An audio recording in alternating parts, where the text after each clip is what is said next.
society doesn't want to talk about menopause. And when they do, they don't make it sound very pretty. So Walgreens is helping women change the perception and take back the narrative, because nothing is sexier than being in control.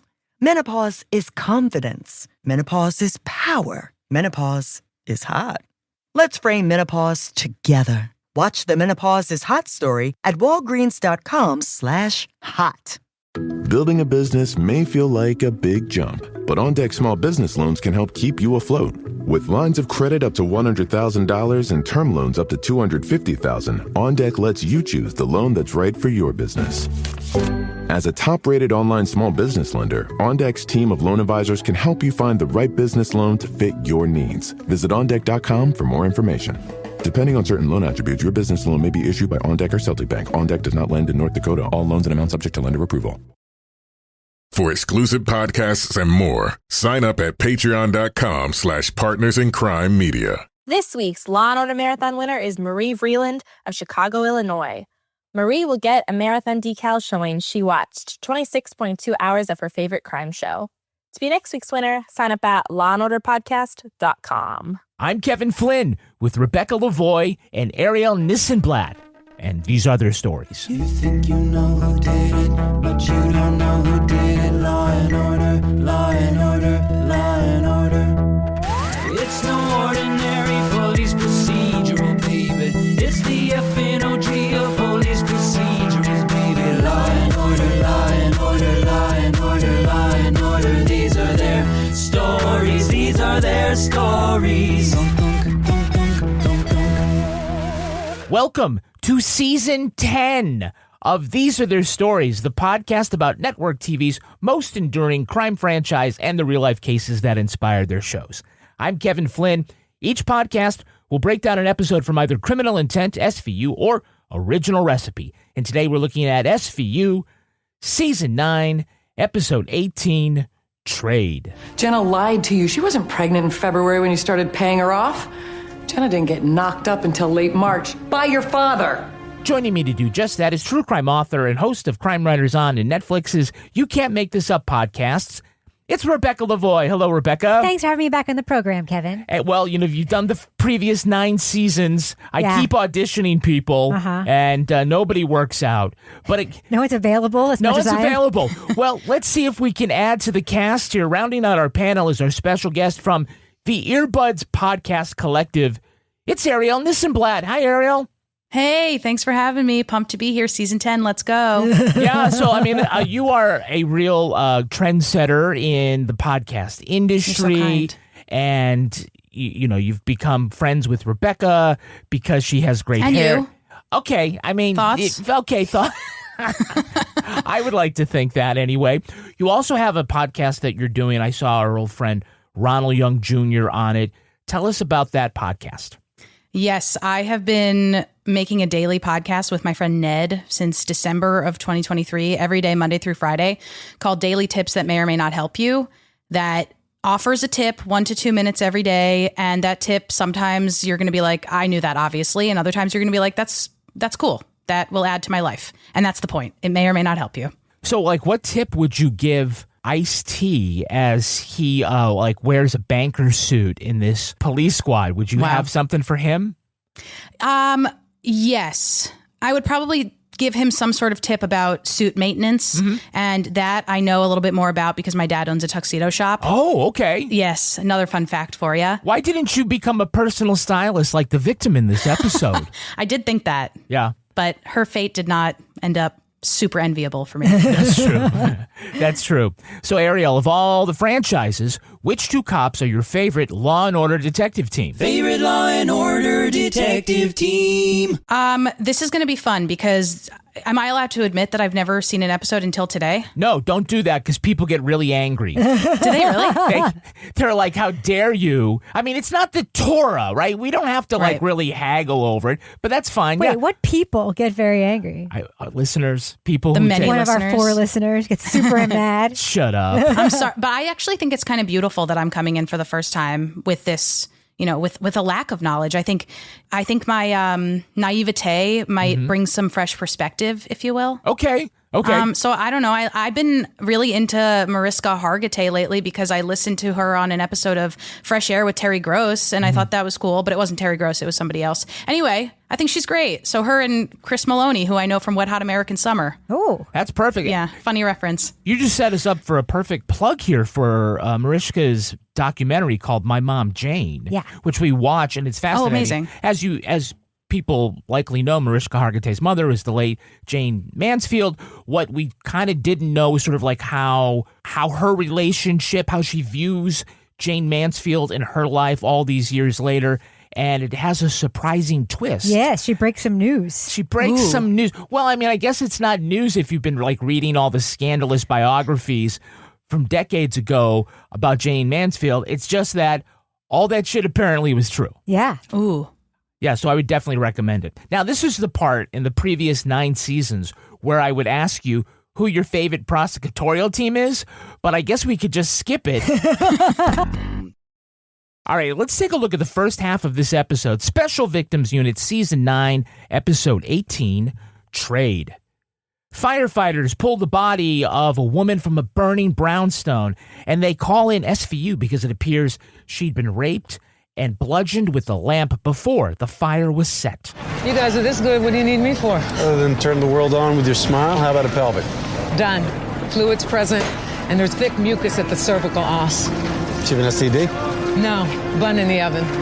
From the looks of her belly, she wasn't too far along. Benson and Stabler learned Jenna Ludlow was newly pregnant and worked as a personal stylist who just got a $10,000 deposit in her bank account from Liechtenstein. After Finn and Munch get a tip from a woman who talks to angels, the detectives question her former employer, Pierson Bartlett, whose family has been importing fine coffee for 100 fucking years. He says that Jenna was the fiancée of his son PJ, who is currently in Brazil on business. Liv and Elliot learned that Bartlett's company jet made a stop in Aruba and believe that's where PJ has been hiding out. They arrest both Pierson and PJ at the airport. Now, the crime tech, who surely grew up as the nerd who asked for extra credit in science class, matches the semen found in Jenna's body with DNA and fingerprints from undamaged wine glasses rescued from her dishwasher. And he recovers burnt fragments of a prenuptial agreement drafted by Pierson to save the family fortune from his son's baby mama. PJ says Jenna refused to sign it and threw him out, so he hopped a flight to Aruba just to chill out. Suddenly, PJ's college friend Avery Hemmings bursts in and says she's representing him in this criminal case, even though she's just a securities lawyer. That's when Warner shows up with new information. The jizz was his, but the baby belongs to his father, Pierson. And that's when the punching begins. All right, so in order to tell the audience that this is a special victims case, the firemen carried Jenna's body out with her panties still dangling from her stiletto heel. And the heels, yes, of course. That's how most firefighter calendars begin, right? Yeah, I just can't believe that they did those forensics there when they were putting out a fire. They're so smart. Yeah. Well, Warner has... They have so many resources. Warner has checked the body for fluids, and she finds semen, and she can tell that she's pregnant, meaning she did all of that shit while the body was on the sidewalk. An internal exam. She talks about cervical mucus. Yeah. That was right there. I don't think I picked that up. This all just happened so fast. Yeah, because that's when they put her in the body bag, after all of that. Yes. Okay, perfect. Nothing can contaminate a body when it's on the sidewalk in New York. Nothing. I think I was shocked watching this and then comparing it to the pit because they do a really good job in the pit doing real time. You're kind of convinced that this is actually happening over the course of a day. Whereas this, I think months went by throughout this episode. Oh, yeah. She really is new to this show. Oh, yeah. Yes. You know, when it went dunk and they put the date on there, you realize this all happened in a banker's weekend. Yeah. It's just amazing. Yeah. The twists within each scene, you're really thrown about, and I get it. It's like clickbait for your eyes because you can't look away. Yes. Well, welcome to the elite squad. Yeah, I love it. I'm in. So the investigator walks around all proud of himself that he can smell accelerant. Any idea what he used? It's in the air, detective. The nose knows. Alcohol. Jellied methyl alcohol, otherwise known as sterno. Your victim kept it under the sink. 2-pack. Missing the can. but no word on why a gold-digging personal stylist needs 2 canisters of Sterno. Are you talking about the buffet that she was clearly holding in her house? She's obviously doing beefsteak Charlie's on the side. Has a buffet on the counter every night. What the fuck? She's got an oven. Like, why do you need that? By the way, here's a pro tip. Safest place to be in a fire, apparently, is inside the dishwasher. Yes. Or the medicine That cabinet. will not burn because there's water. It was running at the time. Thank God. Just open it up. Let that steam set up, put the fire out. I made a note that if everything that I've seen of this show comes from like SNL and other parodies of it, I feel like the way that the fire marshal was introduced was perfect for that kind of understanding of it. Mm-hmm. He had like a quick one-liner. He goes, all good things must come to an end. And then he goes, Eddie Brancato, fire marshal. And I was like, hell yeah. Introduction. So the bank records show that Jenna used a therapist named Heaven who does angel healing. So she meditates and waits for angels to answer her questions. So basically, she's a Catholic priest. Your guardian angel is supposed to protect you from untimely death. You see, that's the problem with guardian angels. They're never around when you need them. I know you think this is a big joke, but Jenna believed. I taught her how to speak to the angels. About what? Her future. Jenna had a choice to make. Together we asked the angels for help. Heaven Moskowitz was her name. Heaven Moskowitz. Don't forget that. What do you think they were signaling there with Heaven Moskowitz? I don't know. It's like, I just think it's funny to give it like an obvious Jewish last name. So she's a Jewish person who has decided that this is the spiritual realm into which she has tapped. And that's the lens through which we're getting this information of the cherubim, if you will, from, I don't know who that investigator was who said that. Munch, yeah. Yeah. Good guy. I liked him. Really astute. She didn't give anything away, Heaven Moskowitz. She was like, doctor-patient confidentiality, whatever. She's not really a doctor, but important to say that. But then they kind of like played her at her own game. She was like, I don't know, I just kind of feel it. And they were like, okay, so what do you feel now? And then she gave away information. Yeah, are you saying that she's not the savviest person? She gets all of her information from angels. But she broke the case wide open. It's very optimistic when you think about it. No, because the angel Cleopatra sends them to the commodities exchange where importer Pierson Bartlett is sampling different coffees, sipping them with a spoon. And it should surprise no one that's ever listened to this podcast that none of that shit is true or would happen in reality. First of all, importers aren't futures traders. Any sampling would be done where the beans are, just to show that it came from there. And tasters slurp the coffee. They do not sip it like chicken noodle soup. With a cupping spoon? With a cupping spoon. That he kept from the 1800s. Yeah. That, by the way, is Chekhov's cupping spoon. I was waiting for them to pan over to like the pork belly room. Right, we're doing, and the diamonds, we're doing all the trades right now. Right. The orange juice room, Yeah. Oh, you mean like from trading places? Yeah, exactly. May I ask, in the world of Law and Order SVU, first of all, I meant to say this. I'm from New York, and when I say Law and Order SVU, I really try. You're from New York too, Rebecca. You understand. My grandma's from Long Island, and she used to, when she watched Law and Order SVU, which she did, it was Law and Order, and I just want to dedicate this to her. This recording, perfect. But I got to say, the only thing that does seem like it's real is the sexual harassment. Oh yeah, very real. Great body. Excuse me? The coffee. But I'll bet yours is smooth and robust. It's very sensitive of you to say, Kevin, as a man. As a man? I'm so impressed. Who doesn't like a smooth body or a robust, whatever it was? I was just waiting for the one like, well, I like my women like I like my coffee. Hot, black, and sweet, No. Actually, Ariel, I like my women like I like my coffee. Weak. Oh, Kevin. Oh, I'm just saying. She's right there. She's right there. I know. She's right behind me, isn't she? She's right behind. So Bartlett makes a point of saying that PJ is in Brazil, but it makes some like bullshit, unnecessary refueling stop in Aruba where everybody believes, he's secretly picking up PJ and bringing him home. Why is this plot point even necessary? Yeah. I mean, Aruba, I believe, is like a non-extradition country. Remember how long it took them for them to get like Vandersloot or whatever? Oh, right. Okay. Why Aruba? Like, why would he have to leave? Why would he even come back? He's in Aruba. He's in Aruba. Well, I mean, like, it's like, he's not hiding in Brazil. Well, maybe that's signaling to us that he really is innocent because he was genuinely curious about how this bad thing happened. Oh. Is that possible? Genuinely. Right, because if he was guilty, he would have stayed. Okay, you're assuming continuity and logic, which is not a thing in this show. I am looking for things that tie this together. All right. Somebody is, at least, not the cops, but you are. Yeah, now that flight controller says that private jet doesn't need to stop in Aruba because it can fly to Tokyo without refueling. And again, no, it can't. That's really far. Yeah, that G4 can go about 4,000 miles in the right conditions. So that means you could take off from JFK and almost make it to Honolulu. Okay. Almost. Uh-huh. I wouldn't want to test that. No, you're just about 200 miles off. Yeah. Off the coast, and you'd splash down. I know that Taylor's jet can go a long way. That's a thing that I know. Oh, well, she probably has. She's in trouble for that. Yeah, she has music money, not coffee importing money. True. So, but by the way, if you want to keep a low profile, you don't show up at the airport in the middle of the night and say, I need a one-way ticket to Aruba and I have no luggage. Let's take a look at our cast. It's our very special guest star, Mr. Stephen Collins. Yay! He's playing Pierson Bartlett. Jenna? How do you know her? She's my son PJ's fiancée. They met when Jenna temped in our office. And where is he now? Brazil. That's where most coffee is grown.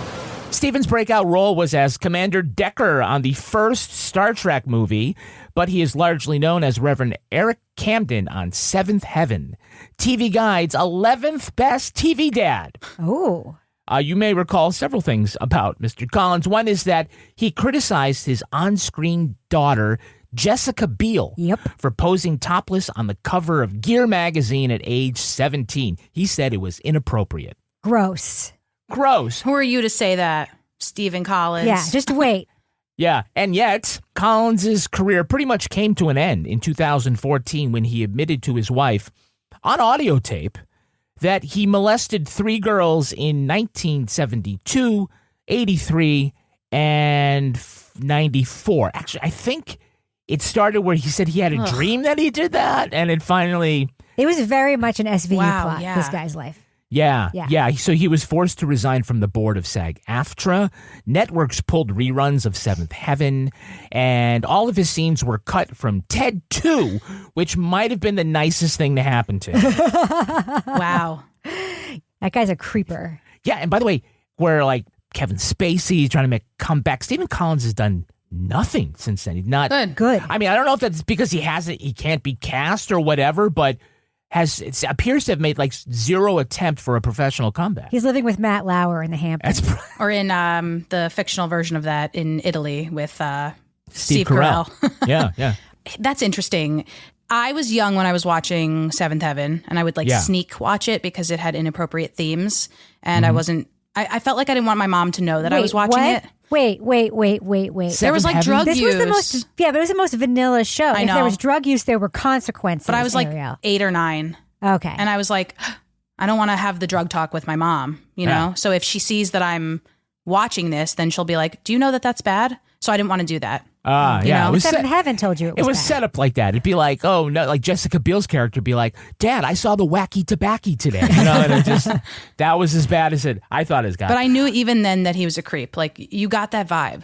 Mm-hmm. You got that vibe. Well, let me tell you an interesting story, Not a good actor. Ariel. Stephen Collins' nephew married my best friend from high school. Wow. Yeah, of course, that means that, yes, she friend-zoned me, but I did go to the wedding, and we thought Stephen Collins might be there, but he was not. Huh. Well, we have a Hey, It's That Guy. Hey, it's that guy. Who is that playing the son, PJ Bartlett? After we fought about the prenup, Jenna threw me out. I just wanted to get away. We have a house in Aruba. I asked Dad if I could take the jet. I don't know, but I recognized him. He looked like one of those guys that's on Tiger Beat. Literally, that's what a Hey, It's That Guy is. I know that guy, but I don't know his name. You're catching on here. His name is Matthew Davis, or also Matt Davis. Now that he's older, he's Matthew Davis. He was Elle Wood's ex-boyfriend in Legally Blonde. I knew it. Wow. Warner. Well played. That Thank guy. you. Harvard guy. Yeah. Harvard guy. Like it's hard, right? Selma Blair's fiance. Uh-huh. Also in that movie. He also played Alaric Salzman, the vampire hunter in all 8 seasons of The Vampire Diaries. Wow. Huh. I see he was formerly married to Lily Sobieski. Sobieski. From A Walk to Remember. No, from the other one where she had, it's like one of those movies where the girl has cancer and dies. Fault in Our Stars. Yes. And then the boy. One of those movies, that genre. Turns good by being friends with her Yes. or whatever. She's in that one. Yeah. Now, Ariel, like, brace yourself. She also had that role in Eyes Wide Shut where she was I honestly don't even know who we're talking about anymore. Oh. Well, she was. She played a teen girl who was apparently being pimped out by her father, who owned a tuxedo shop. Oh no! Is this Lila Sobieski? Yeah. That's not happening to me at Marty's formal wear. Oh, knock on wood. Okay. Well, Matthew Davis used to make ends meet by delivering pizzas. He once delivered a pie to Andy Garcia. Okay. That's a nice guy. Yeah, whereas I once DoorDashed Arby's to Tiffany Trump. Actually, her assistant. Really? You did not. No, I just was a lame attempt. He doesn't even know how to use DoorDash. The truth is that I actually almost was a DoorDash driver. Oh. Yes. When I moved to Los Angeles, I was like looking for any job, and I made it so far as to go to like the DoorDash pickup window, and I got my bag and everything, but then it never panned out for some reason. But you kept the bag. I kept the bag. Yeah, it's refrigerated. It's really nice. Oh, great. Yeah. Your picnics must be amazing. That's right.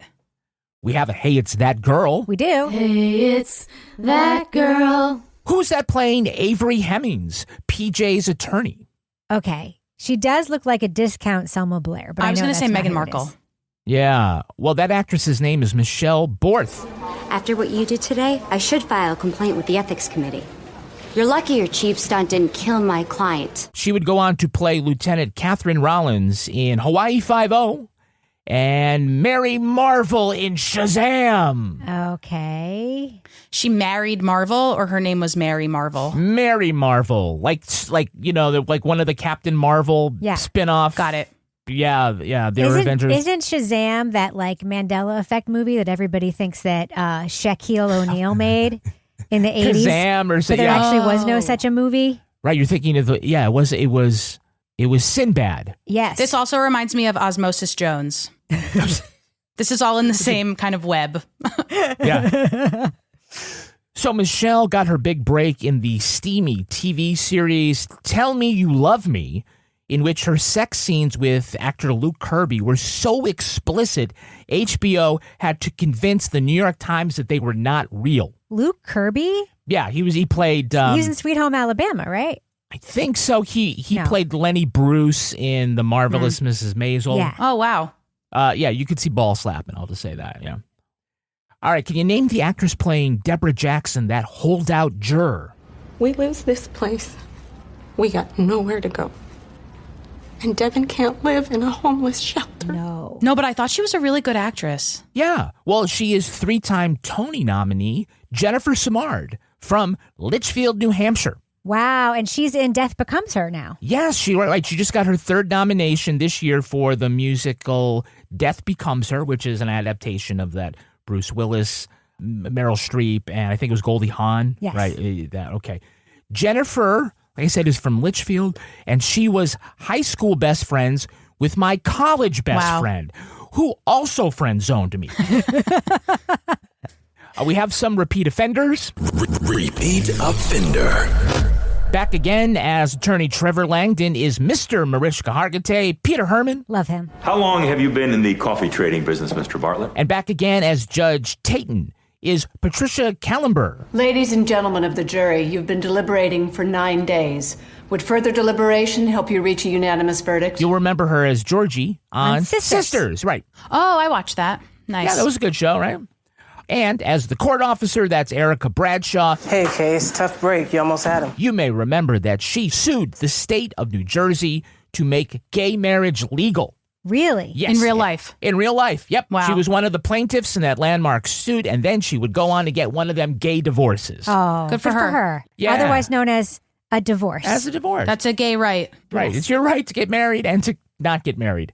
But now I do know why Erica also friend-zoned me. Oh, okay. Well, that makes sense. It made a lot of sense now. Yes. Tell me the name of the actor playing the floor manager at the Commodities Exchange. Ethiopia and a great body. Someone's yanking your chain. Sounds like your guy trades coffee, so you're probably talking about Pierson Bartlett. He knew everything. I was so impressed by him. Yeah, well, you guys are from, the New York area. That's Russ Salzberg. I thought for sure Rebecca would recognize him as New York Channel 9 sportscaster. No. No? You're not familiar with all them? No? Well, his trademark... Probably after my time. I moved from New York in the 90s. Oh, no, he was like in the 80s. He was there a long time. Yeah. WOR with Channel 9, I believe. Yeah. What was his beat? He was known because he would wear a sweater while doing sports. So casual. That was his thing. Because when you're showing replays of Joe Theismann's compound fracture, you want to wear a zip-up cardigan. Yeah, like Mr. You want to be Rogers. chill. Want to be chill. Calm down. It's a beautiful day in the neighborhood. You're a man of the people. So, did you recognize the fire department lieutenant? The one who ushered his men to near death by commanding, "Let's get it done, ladies." Engine 99, 1045, code 1.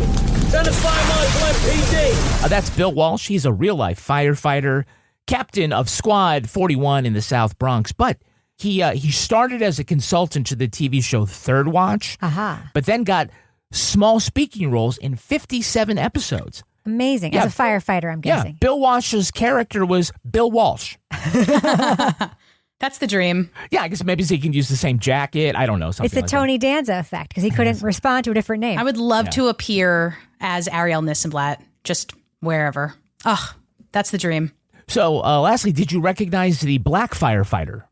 No. Mm-mm. Is it because he was wearing a mask? One of those, Probably. But also probably because I wouldn't have recognized him. They're so smart.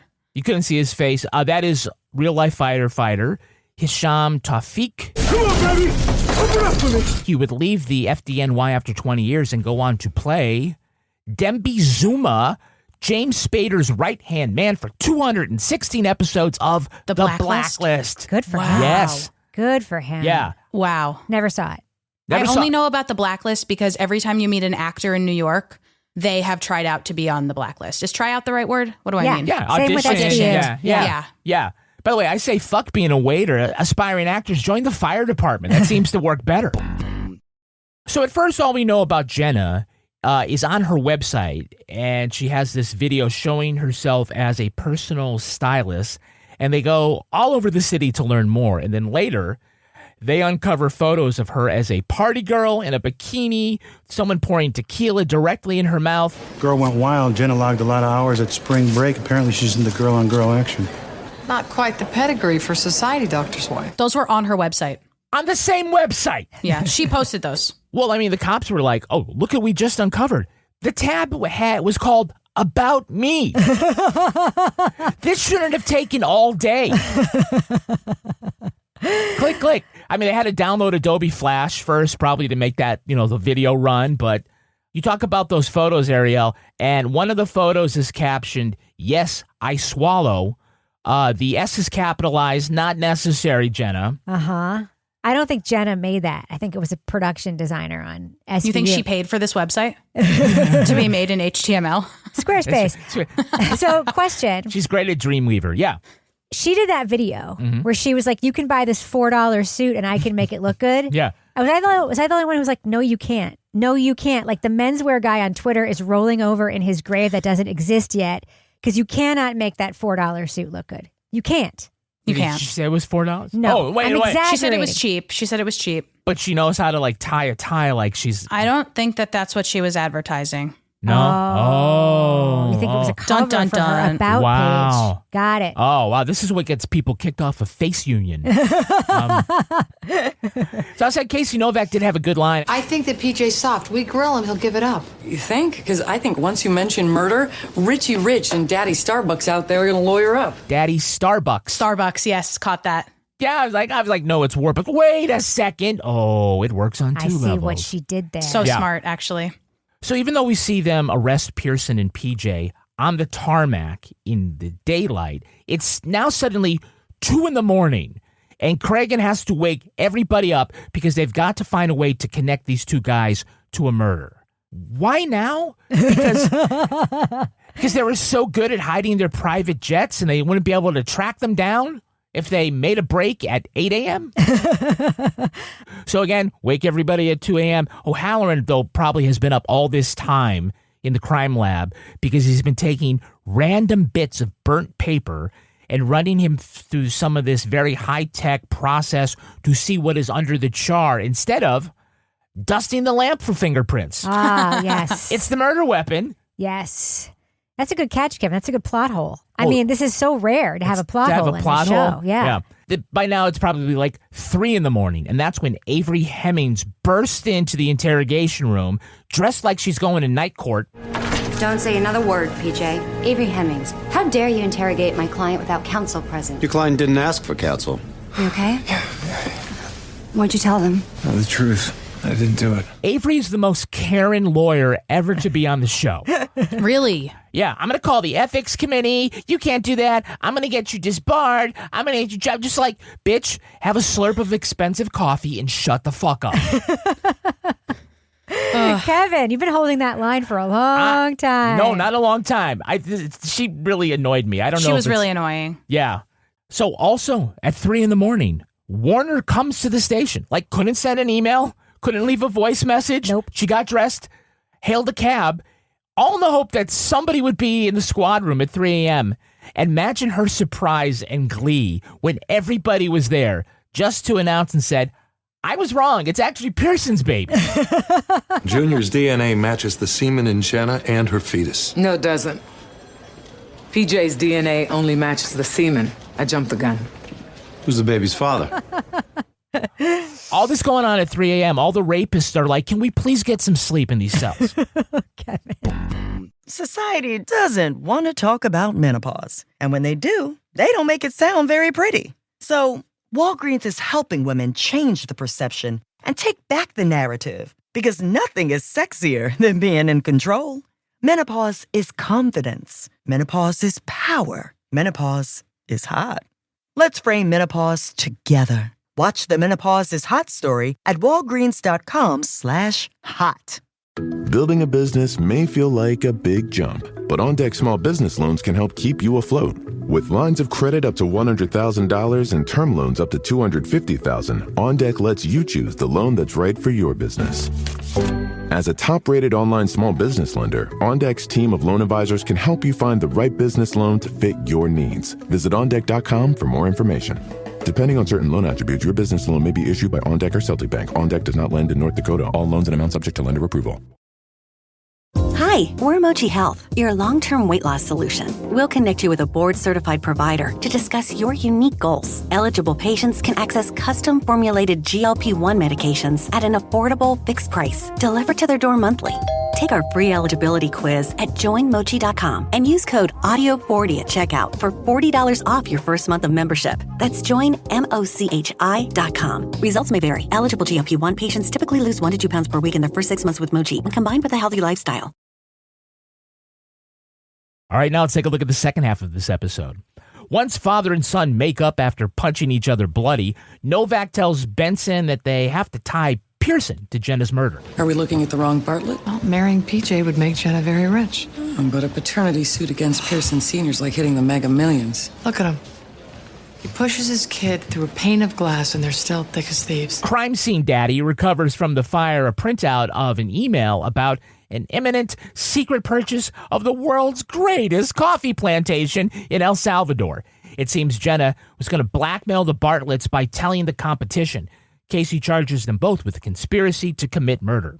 At trial, Novak confronts PJ with the fact that he's shooting blanks, and Jenna wasn't actually pregnant until a month after he'd offered to marry her. The jury is deadlocked, and the judge declares a mistrial. That's when Casey gets a hunch about that particular juror, the mother of a disabled child. Deborah Jackson admits a private eye offered her $50,000 to hang the jury. When Benson and Stabler go to his office, they learn he'd been Bartlett's head of security, and he just retired to the Dominican Republic. But they find photos that the private eye took of PJ with dozens of women. Elliot and Olivia question PJ not as a murder suspect, but as a special victim of his father's stalking. He says that his dad was always trying to one-up him, and that's probably why he killed Jenna just because he was jealous. Meanwhile, Pierson turns up at the squad to flip on his son. But because he just can't leave shit alone, Stabler notices the lamp used as the murder weapon in Jenna's promotional video is there. But if the video was shot in her bedroom, why did they never recover a camera? They go back and discover the camera hidden in the wall, used to film all the fucking. Benson, Stabler, and Novak confront the Bartletts and their attorneys with the final video. Avery storms out before the others see that she was the one who struck Jenna with the lamp in a jealous rage. They all rush to the roof to find Avery standing on the ledge of the building. She confesses her love to PJ, saying she was just trying to protect him from a gold digger. She also staged the rape, set the fire, had him followed, and bribed the juror. And in order to save him from his father's clutches once and for all, Avery grabs PJ and pulls him over the side, where they both fall to their death. And ruin a car. Yeah. Ruin a car. So the next burnt scrap of paper they bring back from the dead is an email detailing the proposed purchase of a plantation in El Salvador. The incredible thing isn't that they could deduce from the little bit of the recovered paper that this deal would be perfect for blackmail. It's that someone would print out an email. Yeah. Also, what does this deal have anything to do with blackmail? Why is it bad? It makes no sense. I mean, he even says the coffee there is like weak. Like it's like mellow, low cap. Wants mellow. No one wants that. And why would it be a secret? I don't understand. What's her name? The victim again? Jenna. Oh, Jenna would have way to know. Be victim-centric, Ariel. Sorry, everyone. She would have to know. Jenna would have to know so much about each of her alleged victims that she's trying to get money from in order to ingratiate herself into their business doings. Yeah. Mm-hmm. Right? To even figure out who the top competitors are. That takes a lot of know-how. She's a genius. Yeah. She's an evil, slutty genius. She could be doing something else for a living, I think. Yeah. She could try. Yeah. But yeah, so they printed out the email. I mean, they obviously never would have found this email searching PJ's email account because they barely found Jenna's Girl Gone Wild photos on JennaLedlow.com. Yeah. Yeah. So at the trial, Pierson takes the stand to show that he is a serious coffee guy, and he pulls out of his jacket his family cupping spoon. Stephen Collins using those two words is the grossest thing I've seen on TV in like a decade. But what was the story that he gave at the metal detector when he's trying to bring it in? No, I need this, right? Aren't they afraid he's going to like melon ball somebody's eyes with that? So Novak wants to stir shit up between father and son, and PJ already knows that he wasn't the father of Jenna's baby, but on cross-examination, she breaks the news to him that he's infertile. PJ, did you know that you were shooting blanks? Objection, Your Honor. Overruled. You're wrong. I'm sorry, PJ. You've just got funky sperm. Jenna was pretending she was pregnant because you couldn't deliver the goods. Oh. I thought that was so mean. Yeah, you've got funky sperm. You're going to want to know this thing. That was so sad. And to say funky is even meaner. Yeah. It implies smell. Yeah, that's not the sperm. Would that's you say? The jizz. Yeah, exactly. Yeah. You know could actually get Casey disbarred? What? Not disclosing evidence to the defense before the trial. But why are they even testing the sperm for fertility? I mean... Is that just like in every sperm test? You find out that the flagella won't go? They're all dead, right? I mean, can't so you... sad. Yeah. This is what prosecutors in America do now. If they don't like the verdict, they get a search warrant and go for the jurors' bank records, show up at the house, and threaten to arrest them. Amazing. Sound like the Karen Reed case. A little bit. All right. So the private eye who offered the juror money used his real name, which, by the way, not recommended. Nope. But when they get to his office, they see that from a photograph on the wall, that he has this connection to Pierson Bartlett. And their eyes go wide open. And why are they acting like they're surprised? Like the mega rich murder defendant that you're searching for. Yeah, right. Somebody who could afford that bribe? What? Of course it's him. Yeah, we all thought that. I know we're going to get to it. Yeah. But this is not the final time that they appear surprised in the show when they should not be surprised. Should absolutely not be surprised. I don't know what type of business his name is Roger Frome, right? Yeah. I don't know what his legitimate business is, but having pictures on the wall of your clients, it's like you're a Barstool pizza place. Yes. And you're proud of your clientele. Even the angel lady knew better than to have pictures of her clients on the wall. She had pictures of angels. It's true. Yeah, and it's like Sardi's. Like, these are all the people that I snooped for. The secretary said he retired and moved to the Dominican Republic 3 hours ago. Get away from the shredder. Who are you? Police. Where's Roger from? He retired. When? About 3 hours ago. Said he just come into some money, told me to shred all his records and gave me a lousy $1,000. Where do you retire to? The Dominican Republic. Dude, he's still in line at TSA. Yes. Like, how much money did he make on this one bribe deal where he said, okay, shred all the documents, smell you later? And she made $1,000, she mentioned? Yes. He gave her $1,000 as her cut. Yeah. And then you're fired. Yeah. By the way, when I saw like them shredding the documents and they pulled all the things out, I'm like, oh, they're going to make O'Halloran like scotch tape all those together now. I was very surprised that they did not do that. Yeah. So they return to the burnt out brownstone for the 4th time in this episode, and they find an SD card hidden in a chef's kiss, a can of coffee grounds. And this leads to the discovery of the camera and then playing the video for everyone, and then Avery runs up to the roof. Now, they really shot this scene on a rooftop in Manhattan, and the director, Peter Leto, said that while they were setting up, a Homeland Security helicopter came over and buzzed them to investigate all this suspicious rooftop activity. Oh, wow. So he said he had to give them the international signal for we're shooting a movie, which I think might be this. Yeah. Charades. Charades. Like fishing? Yeah. It's like, what's this, Rebecca? Movie. 3 words. First word. Sounds like claw. Law and order. Claw, yeah, there you go. Very good, Kevin. Very good. And third Good job. word is like PU, right? Okay.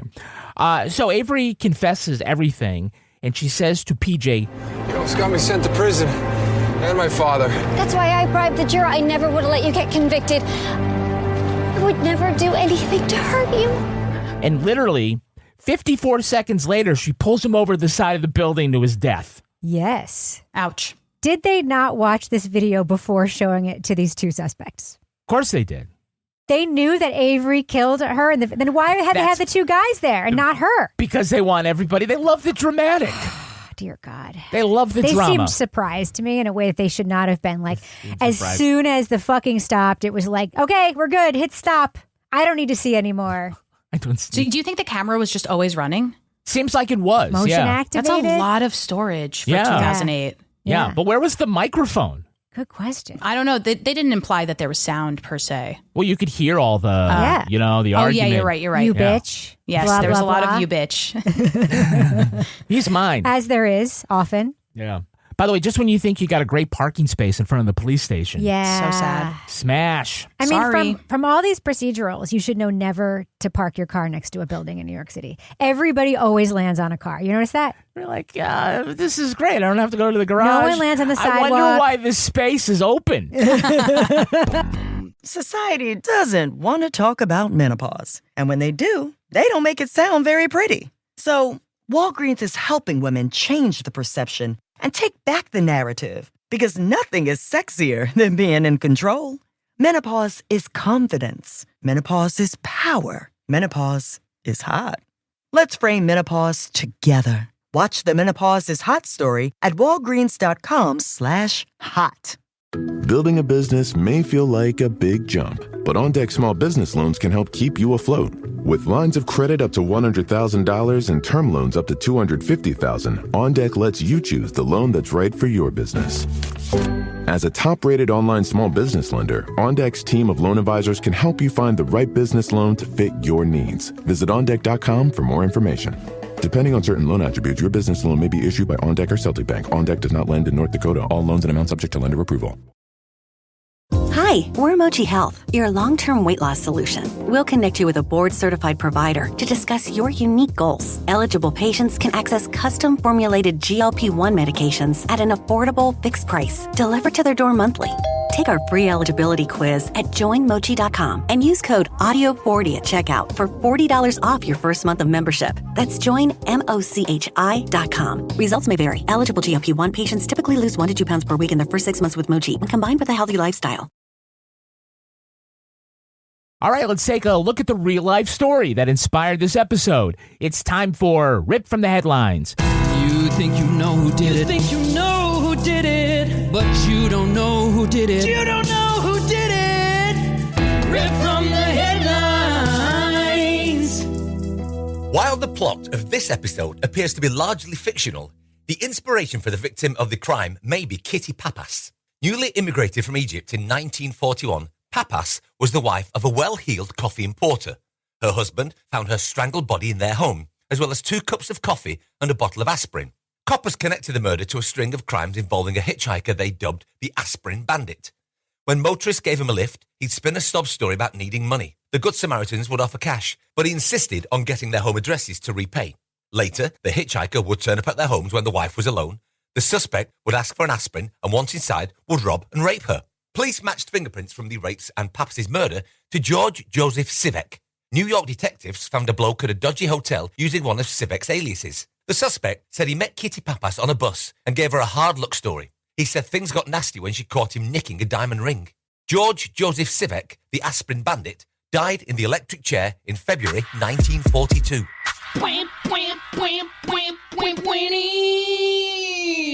So, Sivek was suspected in more than 150 rapes and robberies and connected to 20 of them. Wow. Many of the victims reported picking up a hitchhiker who later turned up at the door, robbed, and attacked them. The suspect in all of these cases wore a green striped jacket and yellow shoes and was pursued by the fashion police from Maine to Georgia. Was it Steve from Blue's Clues? Maine to Georgia on the Appalachian Trail. Yeah, why was this guy dressed as the Riddler? I don't get it. Yeah. Sivek didn't always use the hitchhiking ploy to get into women's homes. He would sometimes knock on the door and just claim to be a friend of her husband, and could he come in?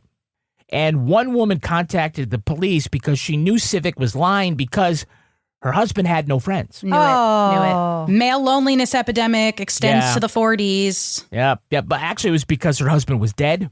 But sick. Yeah, and I need an aspirin. Yeah. So part of the ploy to put his targets at ease was to tell them that he was the mayor of Boys Town.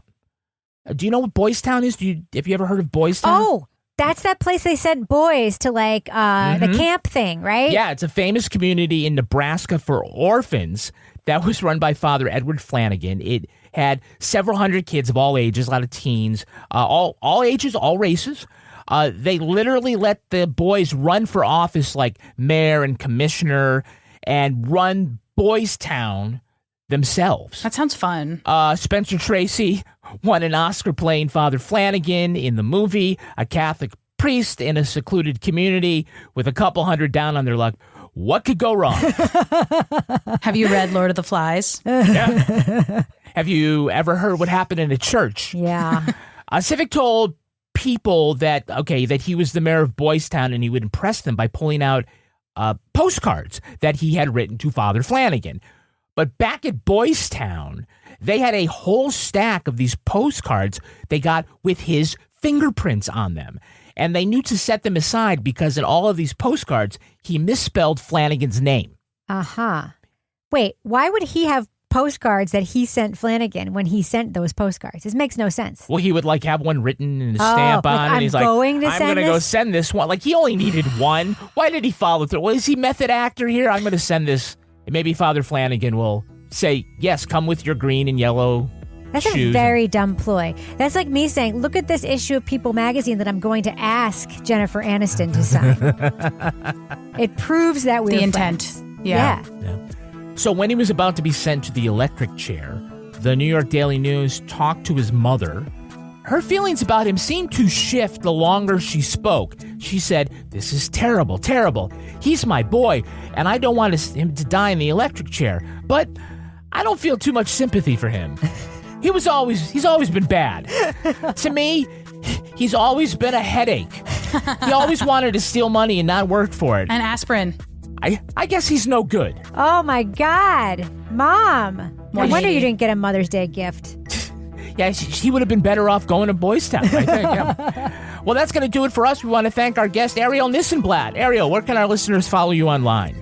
search for me on LinkedIn. That's where I'm the most active. I used to say Twitter, RIP, still looking for a replacement. Wait. You're the one who's most active on LinkedIn? I love LinkedIn. I do. Okay, let's talk. Okay. Rebecca, how can our listeners follow you if not on LinkedIn? Well, I am on LinkedIn. Literally everybody's on LinkedIn, but you can follow me on all the socials at Reb Lavoie. Yeah, be sure to follow us and like us on Facebook, Instagram, TikTok, YouTube, X, and Blue Sky. Our newsreader was Cy Frater. Our theme music was composed and performed by Uncanny Valleys. Content assistance from Travis Roy. Lily Flynn handles promotions. All clips in this podcast were used in compliance with the U.S. Copyrights Act fair use exemption for criticism and commentary. Go to lawandorderpodcast.com and sign up for our newsletter for a chance to be our next Law & Order Marathon winner. These Are Their Stories was recorded in Studio C and is a production of Partners in Crime Media.